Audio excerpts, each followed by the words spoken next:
আজকে আমরা জানার চেষ্টা করব যে ভারত সরকার বাংলাদেশের নাগরিকদের জন্যে প্রায় সব ধরনের ভিসা সার্ভিস বন্ধ রেখেছে। আর এই বন্ধ রাখার ফলে ভারতের লাভ হচ্ছে না লস হচ্ছে।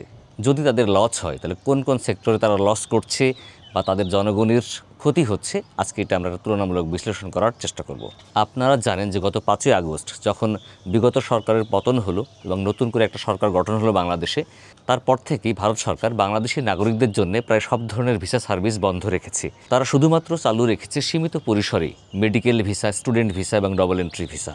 তো এই ভিসাগুলো দেয়া হচ্ছে খুবই পর্যালোচনা করে, যাচাই বাছাই করে এবং শর্ত সাপেক্ষে।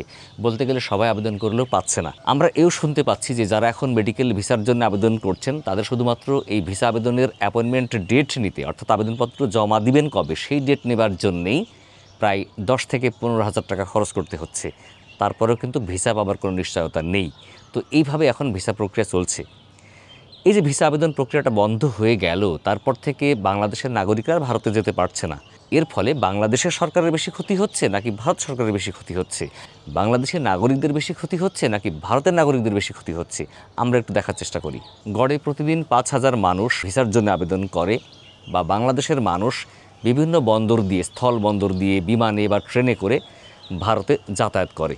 তো এই সংখ্যাটা অ্যাভারেজ সংখ্যা, এটা কম হতে পারে বা বেশি হতে পারে, বাট প্রকৃতপক্ষে হয়তো সংখ্যাটা আরও অনেক বেশি। তো আমি 5,000 ধরে যদি ক্যালকুলেশন করি, একজন ভিসা আবেদনকারী যখন ভারতীয় ভিসা আবেদন কেন্দ্রে ভিসার জন্য আবেদন করে তখন জনপ্রতি কিন্তু খরচ হয় 824 টাকা। এই 824 টাকা যদি প্রতিদিন 5,000 জন আবেদন করে তাহলে তাদের মোট খরচ হয় 41,20,000 টাকা। এই 41,20,000 টাকা ভিসা ফি কিন্তু বর্তমানে ভারত সরকার পাচ্ছে না। একদিনে যদি 41,20,000 ভিসা ফি হয় তাহলে 30 দিনে কত টাকা হয়? এই টাকা 30 দিনে হয় হচ্ছে 12,36,00,000 টাকা। এই শুধু ভিসা ফি বাবদ বাংলাদেশের মানুষ খরচ করে ভারতে যাবার জন্যে প্রতি মাসে অ্যাভারেজে প্রায় 12,36,00,000 টাকা। এই টাকা কিন্তু কখনো বেশি হয় আবার কম হয়। এই টাকা থেকে এখন ভারত সরকার বঞ্চিত হচ্ছে। তারপরে হচ্ছে যে বাংলাদেশের মানুষ যখন এই ভিসা পাওয়ার পরে ভারতে যায়, কেউ চিকিৎসার জন্যে, কেউ বিজনেস ভিসায়, কেউ স্টুডেন্ট ভিসায়, কেউ ঘুরতে যায়, কেউ অন্যান্য কাজে যায়, কর্মসংস্থান ভিসায় হতে পারে। এই মানুষগুলো অ্যাভারেজে কিন্তু প্রতিটা ব্যক্তি মিনিমাম ভারতে গিয়ে 50,000 টাকা খরচ করে থাকে। আর যারা চিকিৎসার জন্য যায় কেউ লাখ লাখ টাকা খরচ করে, যারা বিভিন্ন জায়গায় ঘুরতে যায় আরও বেশি খরচ করে। খরচের হারটা আমি অ্যাভারেজ ধরলাম 50,000 টাকা গিয়ে খরচ করে, কারণ ওখানে গিয়ে ঘুরে ফেরে কেনাকাটা করে ব্যাগ ভর্তি, লাগেজ ভর্তি মালামাল নিয়ে আসে, কিনে নিয়ে আসে। তো সেটা যদি অ্যাভারেজে 50,000 টাকা পার পারসন খরচ করে, আর একদিনে যদি 5,000 মানুষ বাংলাদেশ থেকে ভারতে যায়, তাহলে এই প্রতিদিন বাংলাদেশের মানুষ ভারতে গিয়ে খরচ করছে অ্যাভারেজে প্রায় 25 কোটি টাকা। এই 25 কোটি টাকা একদিনে বাংলাদেশের মানুষ ভারতে নিয়ে যায়। এটা কিন্তু ভারতের জন্য একটা ফরেন রেমিটেন্স। এবং এই টাকা কিন্তু বাংলাদেশের মানুষ ক্যাশ টাকা নিয়ে যায় না, নিয়ে যায় ডলার কনভার্ট করে নিয়ে যায়, ডলার পারচেস করে নিয়ে যায়, বা ক্রেডিট কার্ডে, ইন্টারন্যাশনাল ক্রেডিট কার্ড, ট্রাভেল কার্ডে করে সাথে করে নিয়ে যায়। তো ফলে এটা কিন্তু ভারতের জন্য একটা ফরেন কারেন্সি এবং তারা রেমিটেন্স হিসাবে এটা পায়। এই রেমিটেন্স থেকে কিন্তু তারা এখন বর্তমানে বঞ্চিত হচ্ছে। তো একদিনে যদি 25 কোটি হয় তাহলে 30 দিনে কত? মানে আমার এখানে ধরছে না আর কি, ক্যালকুলেটর পারছে না আর কি।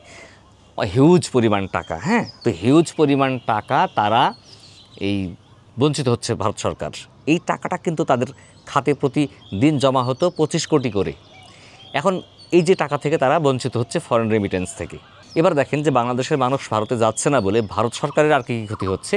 যেমন আপনারা জানেন যে পেট্রাপোল সীমান্ত, অর্থাৎ বেনাপোল পেট্রাপোল যে সীমান্ত আছে, সব থেকে বড় স্থলবন্দর, এখান থেকে শুরু করে বাংলাদেশ ভারতের মধ্যে যতগুলি স্থলবন্দর আছে প্রত্যেকটা স্থলবন্দর কেন্দ্রিক কিন্তু অনেক ধরনের ব্যবসা থাকে। যেমন ধরেন কেউ মানি এক্সচেঞ্জের সাথে জড়িত, কেউ ওখানকার ট্রলি বয় মানে কুলি, ট্রলি বহন করে কুলি, তার জড়িত, পরিবহন ব্যবসার সাথে জড়িত, থাকার জন্যে হোটেল ব্যবস্থার সঙ্গে জড়িত, খাওয়ার জন্য যে হোটেল রেস্টুরেন্ট সেটার ব্যবসার সঙ্গে জড়িত। এই ব্যবসাগুলো কিন্তু এখন বন্ধ হয়ে আছে। আমি শুধু একটা স্থলবন্দর দিয়ে ধরি, যেমন বেনাপোল পেট্রাপোল সীমান্ত দিয়ে যদি প্রতিদিন অ্যাভারেজে 5,000 লোক যায়, তাহলে ওখানকার যে মানি এক্সচেঞ্জ অফিসগুলো, প্রত্যেকটা মানি এক্সচেঞ্জ অফিসেই কিন্তু একটা হিউজ পরিমাণে ব্যবসা হয়। সেই ব্যবসাটা এখন বন্ধ, তাদের ব্যবসা একদম চারটি বাটি গুছিয়ে নিয়ে বন্ধ হয়ে যাবার উপক্রম হয়ে আছে। তারা না খেয়ে মরছে, তারা খেতে পারছে না, অন্য পেশায় যাচ্ছে। এবং এই মানি এক্সচেঞ্জের ব্যবসার পাশাপাশি কিন্তু আরেকটা ব্যবসা ওখানে আছে, সেটা হলো এই পেট্রাপোল সীমান্ত থেকে বনগাঁ রেল স্টেশন পর্যন্ত যে অটো যায়, এই অটো জনপ্রতি ভাড়া নেয় হচ্ছে 50 টাকা করে।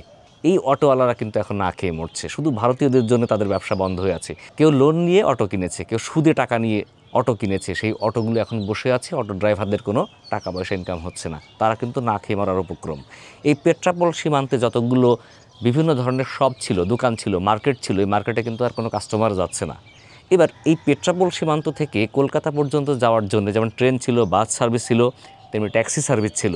এই পরিবহন সেক্টরের সঙ্গে যারা জড়িত তাদের ব্যবসা লাঠে উঠেছে। এবার ভারতে যাওয়ার পরে বাংলাদেশের মানুষ কী করে, চেন্নাই যায়, ভেলোর যায় কিংবা কলকাতায় যায়, গিয়ে চিকিৎসা নেয় কিংবা ঘোরে।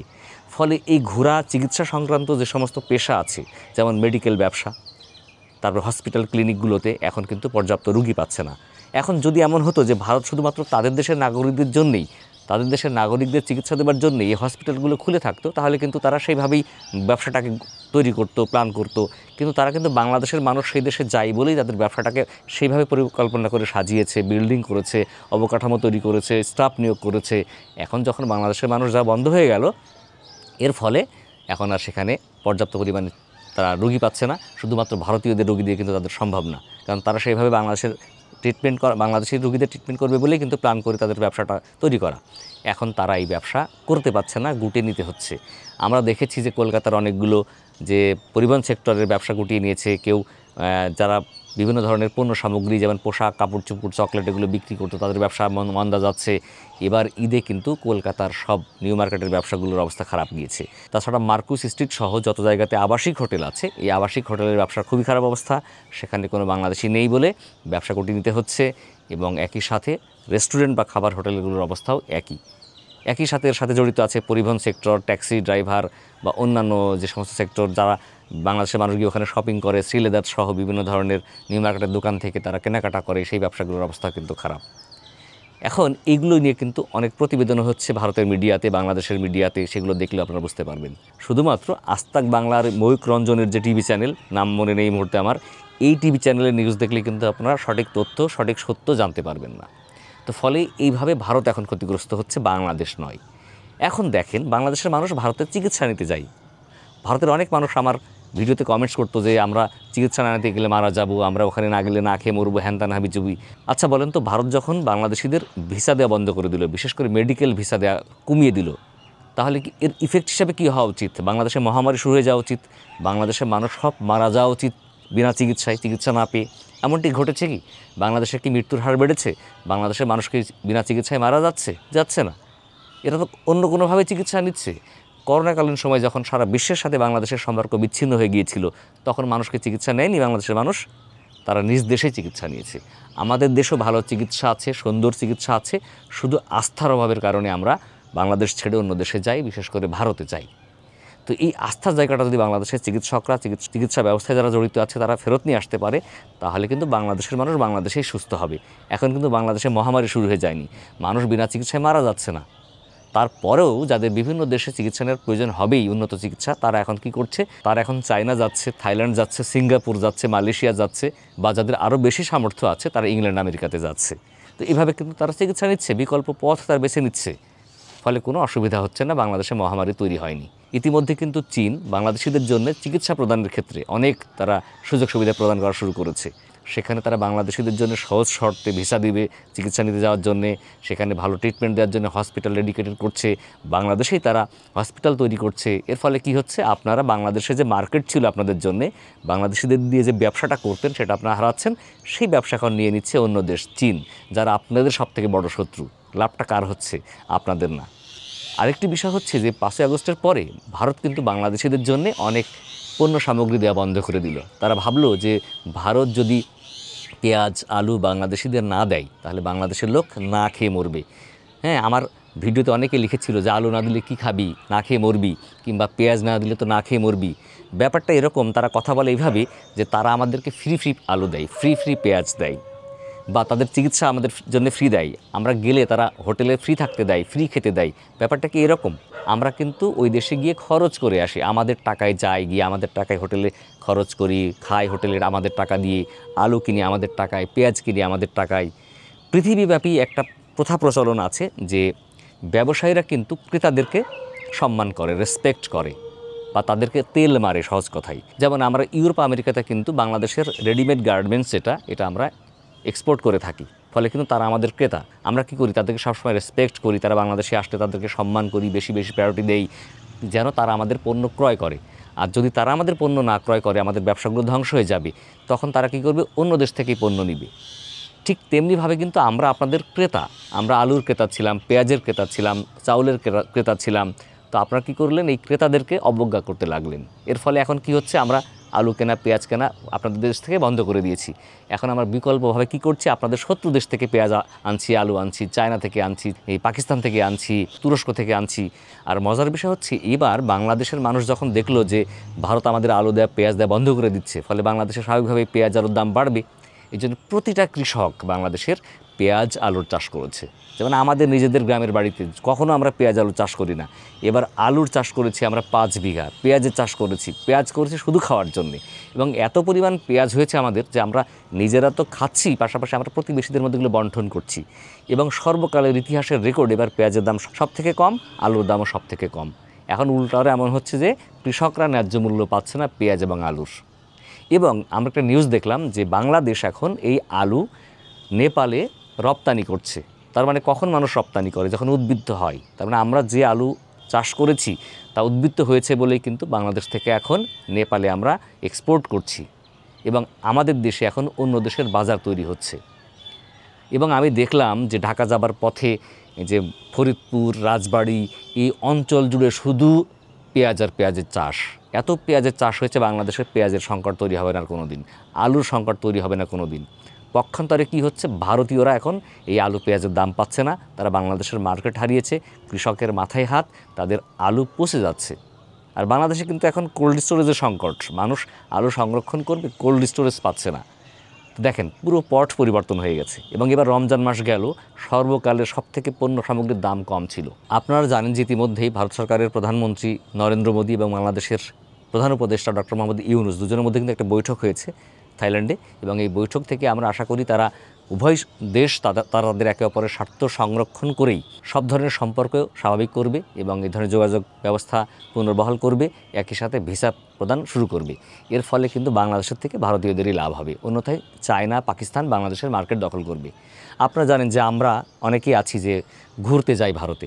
কারণটা কি? কারণ ভারতে যেতে আমাদের তুলনামূলক খরচ কম হয়, পরিবহন খরচ কম, কাছে আমাদের, ফলে বিমান ভাড়া ছাড়াও আমরা যেতে পারি, যার কারণে ভারতে যাই। ভারত যে আহামরি সুন্দর, ভারতের থেকে সুন্দর দেশ পৃথিবীতে নেই তা কিন্তু না। ভারত যখন বাংলাদেশিদের জন্য ট্যুরিস্ট ভিসা বন্ধ করে দিল, তখন কিন্তু ট্যুরিস্টরা ভারত বাদ দিয়ে অন্য দেশে যাওয়া শুরু করলো। এখন বাংলাদেশের লোক যাচ্ছে চায়না, পাকিস্তান।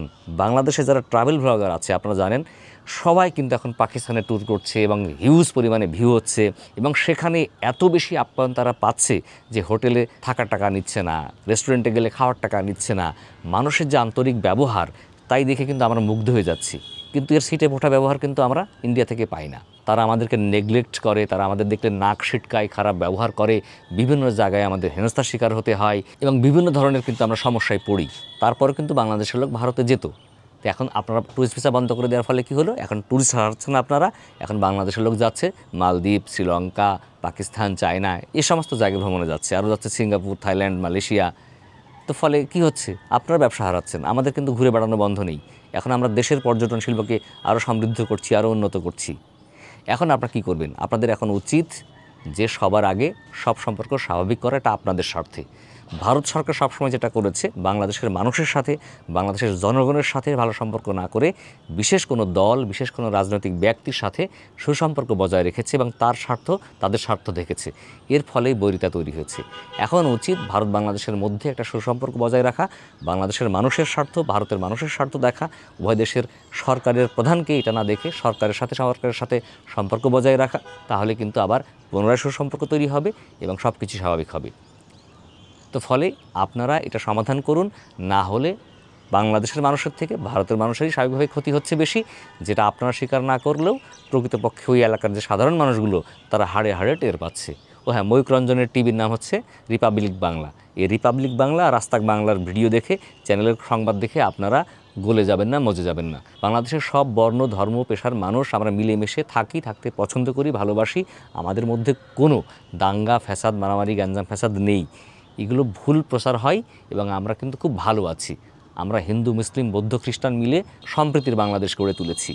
এখানে কোনো বিভেদ নেই, কোনো ভেদাভেদ নেই। আমরা ভালো আছি, খুব ভালো আছি এবং আমরা আরও ভালো থাকতে চাই। আমরা এও চাই ভারত বাংলাদেশের মধ্যে সুসম্পর্ক বজায় থাক এবং ভিসা চালু হোক, আমরা ভারতে যাই, ভ্রমণ করি এবং আপনারাও অর্থনৈতিকভাবে সমৃদ্ধ হন এবং আপনারাও আসেন বাংলাদেশে, আমাদের দেশ ঘোরেন, আমাদের কোনো সমস্যা নেই। আমরা আপনাদের সার্বিকভাবে সাপোর্ট করব, কোনো সমস্যা নেই।